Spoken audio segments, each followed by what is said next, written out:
Ano? Susundan ko ba siya sa kusina? Hindi na. Malaki na siya. Kayang-kaya na niyang anumang ginagawa niya doon. Pero paano kung hinihintay pala niya ako na pumunta doon at ako mismo ang maghanda ng mga pagkain na binili nito? Napairap na lang ako sa hangin dahil sa kalituhan na pilit kong nilalabanan ngayon. Sa huli ay napilitan pa rin akong tunguhin ang kusina kung saan naabutan ko ngang nagsasali ng mga pagkain si Sir Xavier sa mga plato. May chicken joy, buttered shrimp at vegetable salad ako nakita na nakasali na sa plato at nakahain sa mesa. Bigla akong natakam sa amoy palang ng mga pagkain na iyon. Parang may sariling buhay ang mga paa ko at kusa itong lumapit palapit sa mesa. Doon biglang lumingon muli si Sir Xavier at nagsalita. "Eat all of this food." Utos nito sa akin at walang ano-ano ay naghila ito ng isang silya at saka ko tiningnan. Automatic naman na lumapit ako sa kinaroroonan nito para doon maupo sa upuang hinilan nito para sa akin. Pagkatapos ako makaupo ay naghila pa ito ng isang upuan na malapit lang sa kinauupuan ko. Para na namang sinisilihan ng katawan ko at hindi mapakali, lalo na't alam kong nasa malapit lang siya. Hindi agad ako nakagalaw para kumuha ng plato at lagyan ito ng pagkain. Unang gumalaw si Sir Xavier kaya buong akala ko'y kakain din ito pero nagkamali ako. Pagkalagay nito ng mga kanin at mga ulam sa plato ay sunod nitong inabot sa akin ang platong hawak nito. Nagkatitigan kami at walang nagsalita saglit. Tumingin sa platong hawak si Sir Xavier na para bang gustong sabihin na kunin ko na ito bago pa ito mangawit sa pagkakahawak nito. At tubili kong kinuha ang platong iniaabot niya sa akin at ibinaba sa mesang muli. Hindi ko na nahintay pa ang sunod niyang gagawin at nagsimula na akong kumain. Bahala na siya. Malaki na siya kaya hindi ko naman na siya kailangang alalahanin. At bigla ko na konsensya nang maisip ko na ito pa talaga naglagay ng mga pagkain sa plato ko. Tapos ay hindi ko man lang siya aalukin na kumain. Ibinaba ko sa mismong plato ko ang kutsara at tinidor na hawak ko. "Kayo po sir, hindi po ba kayo kakain?" Hindi ko na napigilang itanong sa kanya at nakita ko rin na sumandal na ito sa upuan at hindi na kumuha pa ng isa pang plato para kumain. "I'm full. Ikaw ang dapat na kumain. Tingnan mo nga oh, ang payat mong tingnan." Komento nito sa akin. Siguro dahil sa suot kong maluwag na t-shirt at pajama, kaya mas lalo ko naging payat sa paningin nito. Napatango na lang pagkatapos ito. Nagpatuloy ako sa pagkain kahit na alam ko nakatitig siya sa akin na para bang hindi nito alintana na pwede ko siyang mapansin dahil sa ginagawa nito. Halos hindi ko mabilang ang ginawa kong pagsulyap kay Sir Xavier habang kumakain ako. Lagay ito naglagay ng pagkain sa plato ko at nang maramdaman kong busog na ako, ay sinabi ko na lang na okay na ako sa pagkain at hindi naman kailangang ubusin ang mga pagkaing order nito. Ilalagay na lang sa ref at pwede pa itong initin bukas. Nang matapos ako sa pagkain ay hindi ko napansin na titig na naman si Sir Xavier sa akin na parang may mali itong nakikita sa mukha ko. Kaya tinanong ko siya, "May problema po ba Sir Xavier? May kanin ka sa gawing gilid ng labi mo." Turo niya sa akin. Naging alerto naman ako at agad kong hinaplos sa mukha ko para matanggal kung ano man ang dumi ang meron sa labi ko. "Let me take this." At hindi na nakapagpigil pa si Sir Xavier at inilapit na nito ang kamay nito sa mukha ko at ito na mismo nagtanggal ng dumi sa mga labi ko. Alangan ako napangiti sa harapan niya habang mabini nitong tinatanggal ang dumi sa mga labi ko. Naramdaman ko pa ang pagdikit ng daliri nito sa malambot kong mga labi. Dahilan kung bakit bigla akong nag-ground na parang nakuryente dahil sa ginawa nito. Nagulat ako at talagang hindi ko maipaliwanag kung bakit sa simpleng pagtanggal lang ng dumi nito sa mga labi ko ay nagdulot na ito ng nakababaliw na sandali sa puso ko. He's not the first man I've encountered since I chose to mingle with them, but his presence keeps me wondering why I need to feel this kind of heartbeat when he's around me. Hindi na tinag ang ginagawa nitong pagtitig sa akin at pakiramdam ko ay may mali na sa mga nangyayari sa aming dalawa ngayon. Hindi na ito normal at kinakabahan na naman ako ng todo. At doon ko naisipan na magpasalamat sa kanya dahil sa ginawa nitong pagpapakain sa akin at ito pa mismo ay naghanda ng mga pagkain sa mesa. "Thank you po sir." Tangi ko na lang nasabi. Natahimik lang din si Sir Xavier dahil sa sinabi ko at ito na ang kusang nagtapos ng pag-uusap namin ng gabing iyon. "Make sure that you will lock your door." Mahigpit niyang bilin sa akin bago ito tunguhin ang pinto ng kondo ko. "And tomorrow, Let's visit the area where we can start our business. Napaawa mga labi ko sa ibinalita nito sa akin. Totoo bang nakahanap na ito ng lugar kung saan pwede naming simulan ang negosyong binabalak namin dalawa? Kailan pa kaya siya nakahanap ng lugar na sinasabi niya? Hindi na siguro ako dapat magtaka pa. Sa isang katulad nito na may mga connection at pera, ay talagang posible na magawa nito agad ang mga bagay na naisin nito. Okay po, sir. Hindi pa rin ito tinatanggal ang pagkakatitig sa akin na dahilan ng pag-aalburuto na naman ang puso ko. Good night. See you tomorrow. Tangin nitong sabi at ito na mismo ang unang nagbawi ng tingin sa akin. Naihagod ko ang isa kong kamay sa buhok ko na parang sa paraang iyon ay may tatago ko ang kakaibang pakiramdam na patuloy na gumugulo sa isip at puso ko nang dahil sa presensya ng isang Xavier Montefalco sa buhay ko. Muntik pa akong mahulog sa kama nang bigla ay bumaling ako at antok na kinapa ang alarm clock na nakapatong sa side table. Kinapa ko ang gilid nito upang tuluyan itong patahimikin at kulang na lang ay mairita na ako sa tunog nito. Isa ata ito sa kahinaan ko sa buhay, ang gumising ng maaga. Bakit ba kasi halos madaling araw na ako nakatulog? Padabog kong hinagis ang isang una na yakap-yakap ko buong magdamag. Hindi ko na napigilang isipin na naman ang mga katanungan na patuloy na bumabagabag sa akin sa tuwing nasa harapan ko sa Sir Xavier. Ilang taon ko na siyang kasama pero ngayon ko lang naramdaman ng todo ang ganitong pakiramdam na parang gusto ko na palagi siyang makita. Ang makita ang gwapo nitong mukha, ang amuyin ng mabango nitong katawan. At bigla ay napailing na lang ako. Dati napapatingin lang ako saglit sa kanya sa tuwing makikita ko siya sa office. Pero ngayon, parang hindi ko na kayang basta titigan lang siya. At ngayon ko napagtanto na malala na talaga ang mga naiisip ko tungkol sa amin ni Sir Xavier.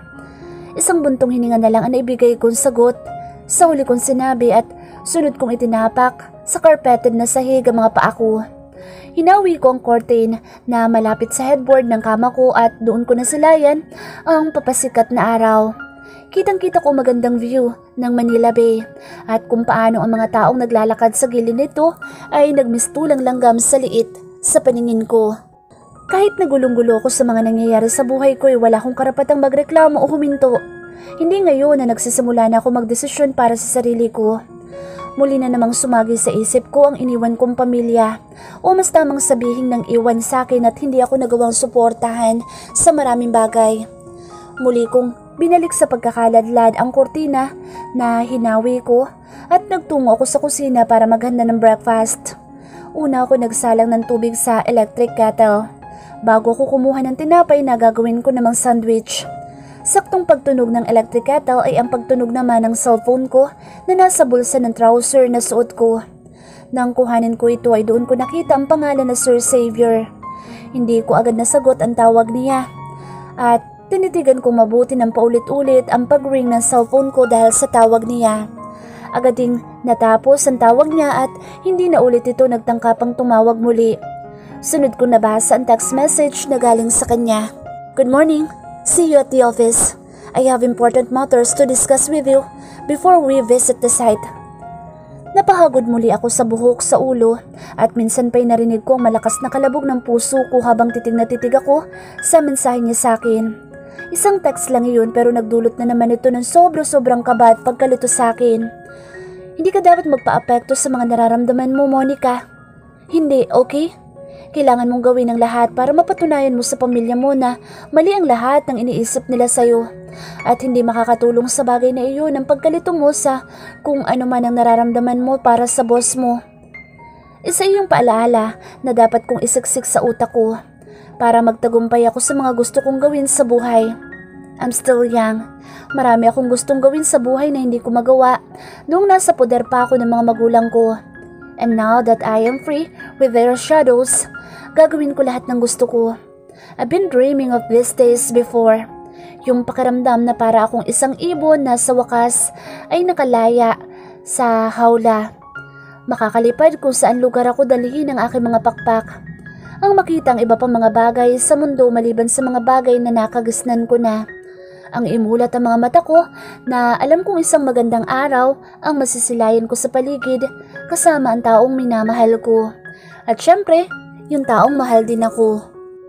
Napangiti na lang ako sa naisip kong iyon na talagang iba na ang nagiging epekto ni Sir Xavier sa isip ko. Nagiging malalim akong mag-isip na hindi ko naman dati ginagawa. Nagpatuloy ako sa paghahanda ng almusal ko para makapasok na rin ako sa agency at makausap si Sir Xavier. Xavier's personal voice. I'm busy reading some information regarding the place that I bought for Monica to start our new business. It's my way of getting her attention. I want her to feel that I can do everything just to have her in my life. Kahit imposible ay kaya kong gawin posible para sa kanya. Gradually, I felt I can't live without her. Siya nagdulot sa akin ng kakaibang pakiramdam na parang gusto ko nang aminin na nagkamali ako nang sabihin ko sa mga kapatid ko na hindi ako mababaliw ng dahil sa pag-ibig. Pero simula nang mapalapit ako kay Monica, ay pakiramdam ko ayoko na siyang mawala sa buhay ko. At kung may magtangkamang agawin siya sa akin ng ibang lalaki, ay tsak na hindi ito magtatagumpay. Monica is mine. From the day I saw her, I knew that she belongs to me. She's even destined to be mine forever. At yun ang ipaglalaban ko hanggang sa huli. I waited for her since I came into the office this morning. I really missed her even though we saw each other last night. Ganun ko siya gustong makasama. Sa araw man o gabi ay gusto ko siyang nakikita. I love how I see her differently every day. Mas lalo ko napapatunayan na may nararamdaman ako sa kanya na hindi ko naramdaman sa ibang babae na nakilala ko. There's something in her that I really like most. At yun ay ang pagiging simple pero matapang sa buhay. Hindi siya kamukha ng ibang anak mayaman na maarte at kulang na lang ay ayaw maarawan para hindi masira ang kutis. Wala itong arte at nakita ko na totoo ang iniisip ko tungkol sa kanya. Nang walang ano-ano ay basta na lang ito umupa sa isang lumang bahay para lang matirhan. She can actually stay in a hotel or condo, but she chose to stay in that kind of house. She has those qualities I have never seen in many women I've met. She's totally different from them. That's why I love her. I heard a knock on the door that distracted me for a while. Come in. Pagangat ng mga mata ko para tingnan kung sino ang taong pumasok sa opisina ko ay biglang nagliwanag ang paligid ko. Si Monica ang pumasok. Nakasuot ito ng isang fitted long sleeve na kulay cream na tinernuhan ng white slacks. Nakatali ang buhok nitong kulay mais at agad kong napansin ang mild makeup sa mukha nito na mas lalong nagdagdag ng ganda. Saglit na napaawang ang mga labi ko at parang hindi ko mapigilan ang sarili ko na titigan siya. Sana ay hindi niya mapansin kung gaano ako ka-attracted sa kanya. But soon, I will ask her about our relationship. I hope she's also something to say between us. I can win her. It's just a matter of time. Napalunok ako nang direkta niya itong tiningnan sa mata nang makalapit ito sa mismong mesa na nasa harapan ko ngayon. Good morning po, sir. Malamyos ang boses nito na parang isang anghel ang kaharap ko ngayon. Good morning. Have a seat. Itinuro ko ang isang bakanteng upuan sa harap ko at automatic naman na lumakad siya paupo sa silyang itinuro ko.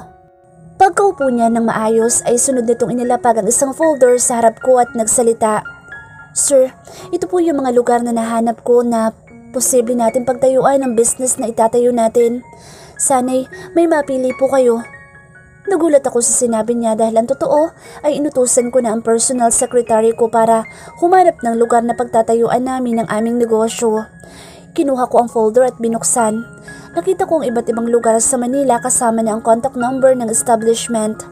Then I look at her. May nakita na akong lugar na pwede natin pagtayuan ng business na uumpisahan natin. Pagbabalita ko sa kanya. Napaangat ng tingin si Monica at nagtama ang mga mata namin. Talaga po, sir? Yeah. I asked my secretary to find a place we can use for our business. Mabuti naman po kung ganoon. Akala ko po kasi. It's okay. Can we visit that place today? I asked her. Isinandal ko ang katawan ko sa likod sa backrest ng swivel chair na kinauupuan ko habang hinihintay ang sagot niya. Pwede naman po, sir. Kaya lang ay may trabaho po ako ngayon dito sa agency. She hesitantly answered me. I'm your boss, right? So bakit kailangan mong isipin ang work mo dito sa agency? I dare to ask her afterwards. I want her to feel relaxed every time she's with me. Gusto kong palagi siyang makitang masaya at kampante sa piling ko. Kasi po sir, I said it's okay. Akong bahala. Don't worry. I assured her. Napatango na lang si Monica sa sinabi ko na ikinatuwa ko naman. Tumayo ako pagkatapos at niyaya siyang lumabas ng opisina ko para mapuntahan na namin ang lugar na sinasabi ko sa kanya na dapat naming tingnan para masimulan na namin agad ang itatayo naming negosyo. Monica's personal voice. Halos mapayuko na lang ako paglabas namin ng opisina ni Sir Xavier. Ang lapit pa niya sa akin na hindi ko alam kung sinasadya niya iyong gawin. Bigla tuloy ako na conscious at nakatingin sa amin ng mga kasamahan ko sa trabaho na parang hindi makapaniwala na kasama ko ngayon ang amo namin habang naglalakad. Napapitlag pa ako nang maramdaman ko ang paghawak ni Sir Xavier sa siko ko, dahilan kung bakit napalingon ako sa gawin niya. Inilapit nito ang mukha sa tenga ko at may ibinulong. Relax darling. You don't have to be conscious. Mahina niyang bulong sa akin na nagpatulala sa akin. Tama bang narinig ko? Tinawag niya akong darling? Baka naman nabingi lang ako o namali ng dinig kaya nagbawi agad ako ng tingin sa kanya at nag-focus na lang sa dinaraanan namin. Hindi ko gustong makita niya kung gaano ako naapektuhan ng simpleng paglapit-lapit niya sa akin. At talagang nakakapanghina ng mga tuhod ang presensya niya. Isama pa mga matang mapanghusga na nakatunghay ngayon sa amin ng mga sandaling iyon. At bago kami tuluyang sumakay sa elevator ay may kinausap muna si Sir Xavier na kung hindi ako nagkakamali ay si Ella, ang secretary nito. Cancel all my meetings today. I may not be able to attend them. May pupuntahan lang kaming importante ni Monica. Hindi ko alam kung saan titingin pagkatapos sabihin iyon ni Sir Xavier sa secretary nito. Baka kung ano pang isipin niya sa amin dalawa dahil sa sinabi ng amo namin. Nakita ko rin pahapyaw akong tiningnan ni Ella na parang hindi alam kung maniniwala ba sa sinabi ni Sir Xavier o hindi. Sunod ito nagsalita pagkatapos. Okay po sir, inform ko na lang po ang ibang client natin regarding sa postponement of your meeting with them. Thank you. Ako naman ang sunod na hinarap ni Sir Xavier. Let's go? Yaya niya sa akin na dahilan kung bakit bigla ako nagulat at napatango na lang. At wala na ako nagawa kung hindi ang sumunod sa kanya habang naglalakad palabas ng building ng agency nito. Habang nasa biyahe kami ay tahimik lang ako nakamasid sa labas ng bintana. Wala akong idea kung saan kami pupunta na eksaktong lugar. Pero base sa sinabi ni Sir Xavier ay mukhang kabisado na nito ang lugar kung saan gusto nitong itayo ang negosyong plano naming simulan. Buong akala ko ay ako mismo ang hahanap ng lugar na sinasabi niyang pwede namin bilhin para sa negosyong itatayo namin. Ito na pala mismo ang gumawa ng paraan para mapadali ang pagsasaayos ng lahat. Nakatingin ako sa labas ng bintana nang biglang mag-ring ang cellphone ko at mabilis ko itong kinuha sa loob ng bag ko. Pagkakita ko sa cellphone ko ay nakita ko nakarehistro ang pangalan ng kapatid ko, si Michael. Nag-alangan pa ako kung sasagutin ko ang tawag niya o hindi. Bago ko madesisyonan ay saglit ko sinulyapan si Sir Xavier na noon pala ay nakatingin na rin sa akin. Traffic naman ang mga oras na yun kaya nagtagal ang titigan naming dalawa. Answer it. Untag sa akin ni Sir Xavier saka ko naalala ang tawag ni Michael. Wala sa loob na swipe ko ang answer button para sa tawag at sunod kong inilagay ang cellphone ko sa tapat ng tenga ko. Hello ate? Narinig kong tawag niya sa akin sa kabilang linya. Hindi ko siya sinagot agad at na-conscious ako sa mga panakanakang titig na ibinibigay sa akin ni Sir Xavier habang kausap ko si Michael sa cellphone. Bakit ka napatawag? Sagot ko sa kanya. Ibinaling ko na ang paningin ko sa labas ng bintana ng kotse para masagot ko ng maayos ang tawag niya. Kung mananatili kasi akong makikipagtitigan sa katabi ko, ay malamang na hindi ako makakapag-concentrate at iba-ibang may sasagot ko sa tanong ng kapatid ko. Delikado na. About our parents. Sagot niya sa akin. Naimigan ko ng lungkot ang boss niya dahil doon ay bigla akong kinabahan. Kahit na palagi nila akong kinukumpara sa kapatid ko si Michael, lalo ang araw-araw nilang pagbubunga nga sa akin, ay hindi ko pa rin maiwasang mag-alala. They are still my parents, or parents, at mahal ko sila. Ano nangyari kila mommy? Ako naman na nag-aalalang nagtanong sa kanya. Doon muli akong binalingan ni Sir Xavier nang marinig nito ang tanong ko kay Michael. They missed you. Kailan ka ba uuwi dito sa bahay, ate? Medyo nagluwag ang paghinga ko nang sunod kong marinig ang tanong niya. Ibig sabihin ay safe naman ang mga ito. At malamang nainutusan lang ng mga ito si Michael para kamustahin ako. Soon, uuwi din ako sa bahay natin. For now, hayaan niyo muna ako mabuhay na mag-isa. Ikaw na munang bahala kila daddy at mommy, Michael. I know, you can stay with them until the end, unlike me. May pait ko sagot sa kanya. Ako dapat ang nag-aalaga sa mga magulang namin at hindi ang kapatid kong lalaki. Pero dahil sa naging sitwasyon ko sa pamilya namin, mas mainam pa na ipaubaya ko na lang ang pag-aalaga sa mga magulang namin kay Michael. I know, he can make it. Pero ate, please Michael, don't worry, hindi ako lalayo. I will still be here for our family. But for the meantime, I guess, being away from our family is the best thing that I can do. Hindi ko na malayang namula na pala ang mga mata ko habang sinasabi ang mga bagay na iyon kay Michael. Sunod kong narinig ang pagbuntong hininga nito sa kabilang linya. Tanda ng pagsuko nito sa usapan naming dalawa. Michael's maturity is the best characteristics that he possesses. Mas bagay pa nga itong maging panganay kesa sa akin. Okay, but let me know if you need anything, especially money. I can send it to you anytime. And the address where you live now. Pwede ko bang malaman para madalaw man lang kita? Sige, itatext ko na lang sa'yo. Tangi ko na lang nasabi sa kanya. Mag-iingat ka palagi, ate. It's just a simple word but it makes my heart cut into pieces. I miss them so much. Family is family at hindi yun kailanman mapapalitan. I will. Ikaw din. Mag-iingat ka palagi, Michael. Tinitigan ko ang screen ng cellphone ko hanggang sa makita ko ang tuluyang pagtatapos ng tawag ni Michael sa akin. Hindi ko na malayang nakatitig pala si Sir Xavier sa akin. Why? Maya-maya tanong niya sa akin. Nahihiyaman ako sa narinig niyang pag-uusap namin na magkapatid ay kailangan ko pa rin magpakita ng katatagan sa harap niya.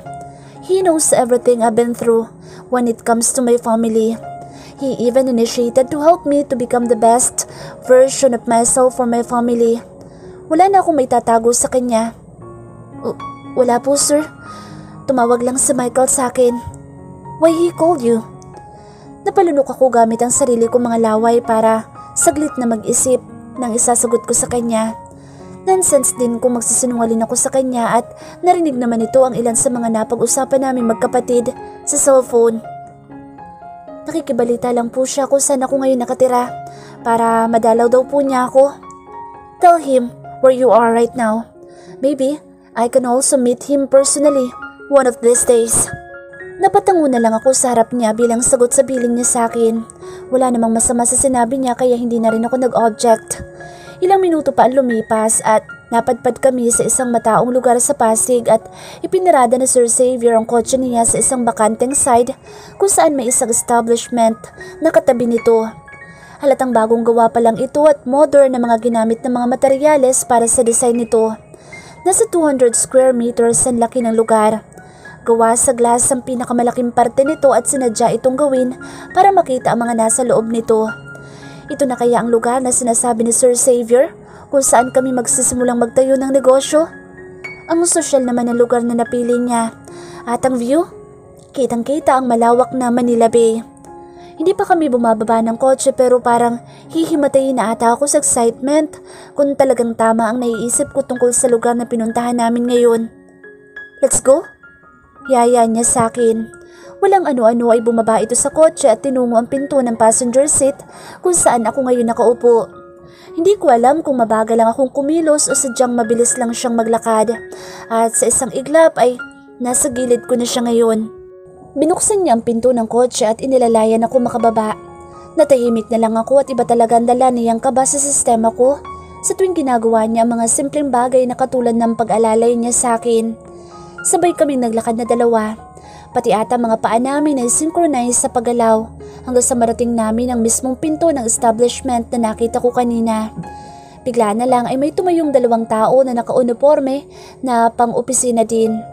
Agad na nila kaming sinalubong at pinagbuksan ng pinto. Nakangiti silang pareho. Good morning po, Sir Xavier. Mo Monica. Unang bati ng babaeng staff sa amin. Nagulat na naman ako nang banggitin niya ang pangalan ko. Magkakilala na ba kami dati? Pero hindi ko siya matandaan. At pasimple kong sinulyapan si Sir Xavier sa gilid ko. Good morning. Is the papers ready? Sunod kong narinig na tanong nito sa 2 taong kaharap namin ngayon. Yes, sir. Need nyo na lang pong isign ng mga documents. Alright. Ramdam ko ang pagdantay ng isang kamay ni Sir Xavier sa likuran ko, pababa sa bewang ko para yayain ako maupo sa isang bakanting upuan sa receiving area.